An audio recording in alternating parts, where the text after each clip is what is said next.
Hello and welcome back to our channel. So today in this video we are going to discuss about how to make Aviator Predictor bot in Telegram. So without wasting much of our time, let's get straight into the video.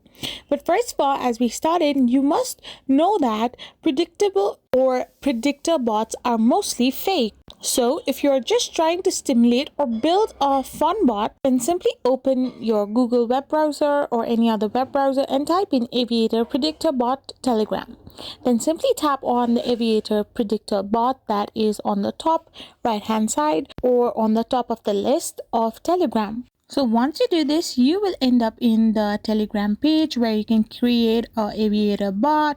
There you need a requirement of Python 3.7 and then you need to type in python-telegram-bot in the library section, and a Telegram bot token from a bot father is also necessary. Once you have typed a simple Aviator stimulator bot by the help of some references that are found on the web, you will be able to make an Aviator Predictor bot in Telegram. I hope you found this video helpful, so don't forget to hit that subscribe button and do give us a thumbs up.